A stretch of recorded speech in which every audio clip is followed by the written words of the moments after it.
ഈ ക്ഷേത്രത്തിൽ ആദ്യമായിട്ടാണ് അദ്ദേഹം വരുന്നത്. ഇതുമായി ബന്ധപ്പെട്ട് ഹൈക്കോടതിയിൽ ഒരു കേസ് കൊടുക്കുമെന്നും പറഞ്ഞ് ഇവിടുത്തെ സബ് ഗ്രൂപ്പ് ഓഫീസർ ഭീഷണിപ്പെടുത്തുകയും അദ്ദേഹം ഇവിടെ വന്ന് ഭീഷണിപ്പെടുത്തി അദ്ദേഹം നേരെ ഹൈക്കോടതിയിൽ പോയി കേസ് കൊടുക്കുകയാണ് ഉണ്ടായത്. ഈ കേസ് കൊടുത്തതിൽ സത്യത്തിൽ അദ്ദേഹത്തോട് നന്ദിയുണ്ടായി. കാരണം ഈ ക്ഷേത്രത്തിലെ ആഗ്രഹിക്കുന്ന ആർക്കും പ്രവേശിക്കാം എന്ന തരത്തിലുള്ള ഒരു വിധിയാണ് വന്നിരിക്കുന്നത്. ഈ നോൺ ഹിന്ദുസിനെ ദേവസ്വം ബോർഡ് ക്ഷേത്രങ്ങളിൽ അവരുടെ അനുവാദത്തോട് പ്രവേശിപ്പിക്കുന്നതുമായിട്ടുള്ള തടസ്സപ്പെടുത്തുന്ന ആ സ്ത്രീയുടെ ഇപ്പോഴത്തെ ഒരു പ്രാധാന്യം പരിഗണിക്കേണ്ടതുണ്ടെന്നും അതിനകത്ത് ഗവൺമെന്റ് യുക്തമായ നിലപാട് സ്വീകരിക്കുന്ന റഫറൻസോടുകൂടിയാണ് ജഡ്ജ്മെന്റ് അവസാനിപ്പിക്കുന്നത്. സുഹൃത്തുക്കളെ, പാർത്ഥസാരഥി ക്ഷേത്രം ആ പാർത്ഥസാരഥി ക്ഷേത്രത്തിലേക്ക് കഴിഞ്ഞ ദിവസം ഒരു ക്രിസ്ത്യൻ പാതിരി വന്നു. ആ ഒരു അമ്പലത്തിന്റെ രീതികളൊക്കെ മനസ്സിലാക്കി ബഹുമാനത്തോടെ തന്നെയാണ് അവിടേക്ക് കയറി വന്നിട്ടുള്ളത്. കയറി വന്ന ആളുകളെ ആ അമ്പലത്തിന്റെ ആളുകൾ, പൂജാരിയും മറ്റുള്ള ആളുകളെല്ലാം കൂടിയിട്ട് വളരെ സ്നേഹത്തോടെ സ്വീകരിച്ചു. ആട്ടിപ്പറഞ്ഞിരിക്കുന്ന പരിപാടി നമ്മുടെ കേരളത്തിലില്ല. ഇത് ഉത്തരേന്ത്യയല്ല സംഘികളെ, ഇത് ഉത്തരേന്ത്യയല്ല. പക്ഷേ അവിടേക്ക് ഒരു സനിൽ നമ്പൂതിരി എന്ന് പറയുന്ന ഒരു സംഘി നമ്പൂതിരി അവിടേക്ക് എത്തി. ലവം വലിയ പ്രശ്നം ഉണ്ടാക്കി. അന്യമതസ്ഥൻ അമ്പലത്തിലേക്ക് കയറ്റിയിരിക്കുന്നു, നിർത്തണം എന്നൊക്കെ പറഞ്ഞുകൊണ്ട് കേസ് കൊടുക്കാൻ പറഞ്ഞു. കേസ് കൊടുത്തു. ക്രിസ്ത്യാനിയായാലും ആരായാലും ഈ ക്ഷേത്രത്തിലേക്ക് കയറ്റുമെന്നാണ് ഇപ്പോൾ അവർ പറയുന്നത്. എന്തായാലും കോടതി വിധി വന്നു കഴിഞ്ഞു. അമ്പലത്തിലേക്ക് കയറിയതിന്റെ ഭാഗമായിട്ട് ആചാര ലംഘനം നടന്നു എന്ന് പറയുന്ന പരിപാടി അത്ര വർത്താനൊന്നും വേണ്ട, അതൊന്നും ഇവിടെ നടന്നിട്ടില്ല, ആർക്ക് വേണമെങ്കിലും അങ്ങനെ കയറാം എന്നാണ് കോടതി വിധി വന്നത്. ആ കേസ് കൊടുത്ത സുനിൽ നമ്പൂതിരിയോ അവന് വേണ്ട നല്ല താക്കീതും കിട്ടുകയും ചെയ്തു. പിഴയ്ക്കിന് എത്രത്തോളം വന്നു വലിയ പിടുത്തമൊന്നുമില്ല. എന്റെ സുഹൃത്തുക്കളെ, ഇതൊക്കെയാണ് നമ്മുടെ മലപ്പുറം എന്ന് പറയുന്നത്. ഈ മലപ്പുറത്ത് വന്നിട്ട് മഹാമേളയും മഹാകുംഭമേളയും നടത്തിയിട്ട് എങ്ങനെയെങ്കിലും കണ്ട് പിടിച്ചടക്കാന്ന് വിചാരിച്ചു കഴിഞ്ഞാൽ നടക്കുമെന്ന് എനിക്ക് തോന്നുന്നില്ല കേട്ടോ. കാരണം ഈ സംസാരിക്കുന്ന ഞാനും ഒരു ഹിന്ദുവാണ്.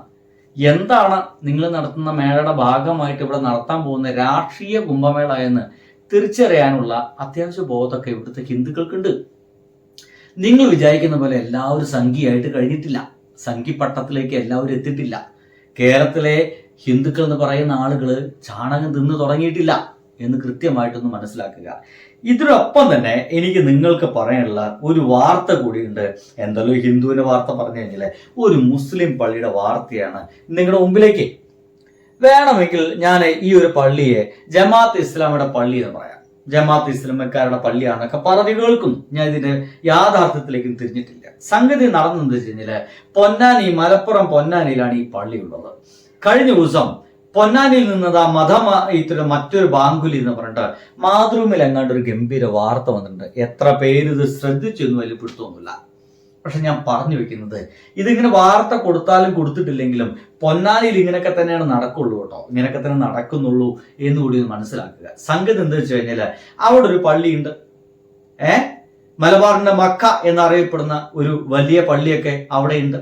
വ്യത്യസ്തമായ ജുമാ നമസ്കാരമാണ് കഴിഞ്ഞ ദിവസം അവിടെ നടന്നത്. എന്ന് വെച്ച് കഴിഞ്ഞാല് ജുമാ നമസ്കാരം നടത്തുന്ന സമയത്ത് മറ്റു മതത്തിൽപ്പെട്ട ആളുകളെ മുഴുവൻ അവർ ക്ഷണിച്ചു. ഒരു പള്ളിയിലേക്ക് വരൂ, ഞങ്ങളുടെ നമസ്കാരമൊക്കെ ഒന്ന് കാണും, ഞങ്ങൾ എന്താണ് ചെയ്തുകൊണ്ടിരിക്കുന്നത് നിങ്ങളൊക്കെ ഒന്ന് കണ്ടോളൂ. ചുമ്മാ അവരെ സ്നേഹത്തോടെ വീട്ടിൽ പോയി ക്ഷണിക്കുന്നു. എൻ്റെ ഒരു പ്രിയ സുഹൃത്ത് അജിത് സാർ എന്ന് പറയും, അദ്ദേഹത്തടക്കം പോയിട്ട് ക്ഷണിച്ചിട്ടുണ്ട്. അദ്ദേഹത്തടക്കമുള്ള ആളുകളൊക്കെ, പ്രമുഖരായിട്ടുള്ള ആളുകളൊക്കെ ക്ഷണിക്കുന്നു. വളരെയധികം സ്നേഹത്തോടെ പള്ളിയിലേക്ക് സ്വാഗതം ചെയ്യുന്നു. അവർക്ക് ഇരിക്കാൻ വേണ്ടി ഇരിപ്പിടം നൽകുന്നു. അവർ അവിടെ ഇരിക്കുന്നു. അവർക്ക് ഭക്ഷണം നൽകുന്നു. തിരിച്ചു പോകുന്ന സ്നേഹ സമ്മാനമായിട്ട് മലയാളം ഖുർആൻ പരിഭാഷ കൂടി നൽകുന്നു എന്നുള്ളതാണ്. അത് വാങ്ങിച്ച് സ്നേഹത്തോടെ വീട്ടിൽ കൊണ്ടുവരുന്നു. എങ്ങനെയുണ്ട്? ഇത് നടന്നത് എൻ്റെ പൊന്നു സുഹൃത്തുക്കളെ മലപ്പുറത്താണ്. മലപ്പുറത്ത് ഇങ്ങനെയൊക്കെ നടക്കും. വാർത്ത എങ്ങനെയാ വന്നത്? വ്യത്യസ്തമായ ഒരു ജുമുഅ നമസ്കാരത്തിനാണ് മലബാറിന്റെ മക്ക എന്നറിയപ്പെടുന്ന പൊന്നാനി വെള്ളിയാഴ്ച സാക്ഷിയായത്. പള്ളി മിനാരത്തിലെ ഉച്ചഭാഷണിൽ പതിവ് പോലെ ബാങ്ക് വിളി മുഴങ്ങി. കുത്തുവ, പ്രഭാഷണം, അതിനുശേഷം പ്രാർത്ഥനാ നിർഭരമായ അന്തരീക്ഷത്തിൽ മുസ്ലിം സഹോദരങ്ങൾ നമസ്കാരത്തിൽ മുഴുകി. ഇതര മതസ്ഥരായ ഒരു കൂട്ടം ആളുകൾ ഇതെല്ലാം നേരിട്ട് കണ്ടറിഞ്ഞ് അതിഥികളായി ആ പള്ളിക്കകത്തുണ്ടായിരുന്നു. പൊന്നാനി വണ്ടിപ്പേട്ടയിലെ മസ്ജിദുൽ ഹുദയിലാണ് ഓപ്പൺ മസ്ജിദ് എന്ന പേരിൽ സംഘടിപ്പിച്ച പരിപാടിയുടെ ഭാഗമായി ജുമാ നമസ്കാരവും കുത്തുബയും അറിയാൻ ഇതര മതസ്ഥർക്ക് അവസരമൊരുക്കിയത്. പള്ളികൾ പുറത്തുനിന്ന് മാത്രം കണ്ടിരുന്നവർ പള്ളിക്കകത്ത് നടക്കുന്നത് എന്തെന്ന് കണ്ടു മനസ്സിലാക്കുന്നതിനാണ് പരിപാടി സംഘടിപ്പിച്ചത്. 25ഓളം പേരെയാണ് അതിഥികളായിട്ട് പള്ളിക്കകത്ത് ചേർന്ന സൗഹൃദ സദസ്സിലേക്ക് ക്ഷണിച്ചതെന്ന് പറഞ്ഞിട്ട് അതിലേക്ക് ക്ഷണിച്ച ആളുകളുടെയൊക്കെ വിവരങ്ങൾ ഇതിൽ കൊടുത്തിട്ടുണ്ട്. ഇങ്ങനെയൊക്കെയാണ് നമ്മുടെ നാട്ടിൽ നടക്കുന്നത്.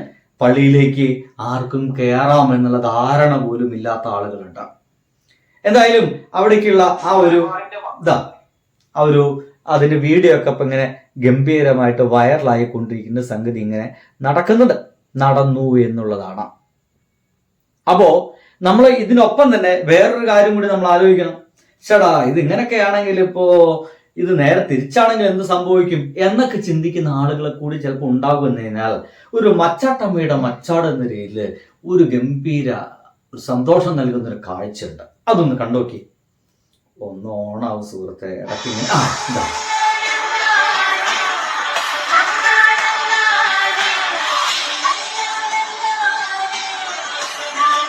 ഇവിടെ നടക്കുന്ന കാര്യം എന്ന് വെച്ച് കഴിഞ്ഞാൽ ഒരു മുസ്ലിം വീട്ടിലേക്കാണ് ആ ഒരു പൂജാരി പോയിട്ടുള്ളത്. അവിടെ ആ പൂജാരി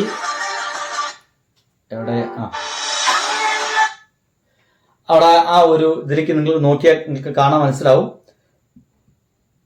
ആ ഒരു മനുഷ്യൻ അവിടേക്ക് എത്തുന്നു. കൃത്യമായിട്ടും നെല്ലും സംഗീതത്തിലൊക്കെ എടുത്തിട്ട് അവരെ തലയിലേക്ക് എറിഞ്ഞ് അനുഗ്രഹം നൽകുന്നുണ്ട്. അനുഗ്രഹം നൽകുന്നത് ഒരു ഹിന്ദുവാണ്, വാങ്ങിക്കുന്നത് ഒരു മുസ്ലിമാണ്. ആ വീടിന്റെ ഉമ്മറത്തേക്കതാ ആ വീട്ടിനുള്ളിലെ വയ്യാത്ത ഒരു വല്യമ്മ വന്ന് നിൽക്കുന്നു. അവർക്കതാ കൈകളിലേക്ക് കൊടുക്കുന്നു ഹിന്ദു ക്ഷേത്രത്തിൻ്റെയും മറ്റും ഭാഗമായിട്ടുള്ള ഒരാചാരത്തിൻ്റെ ഭാഗമായിട്ടുള്ള നെല്ലും മറ്റും. എത്ര സ്നേഹത്തോടെയാണ് ഉമ്മച്ചത് വാങ്ങിച്ചതെന്ന് ആലോചിച്ച് നോക്കൂ. എങ്ങനെയുണ്ട് എൻ്റെ പൊന്നു സുഹൃത്തുക്കളെ? ഇതൊക്കെയാണ് മലപ്പുറം. ഇനിയും കൂടുതൽ ഞാൻ ഈ മലപ്പുറം ഒന്നും കേരളം എന്നൊക്കെ പറഞ്ഞ് പൊലിപ്പിക്കാൻ എനിക്ക് വയ്യ. ഇങ്ങനെയൊക്കെയുള്ള ഈ നാടിനെ നശിപ്പിക്കാൻ വേണ്ടിയിട്ട് ആരും നോക്കേണ്ട ആവശ്യമൊന്നുമില്ല. നശിക്കൂല. ബൈ.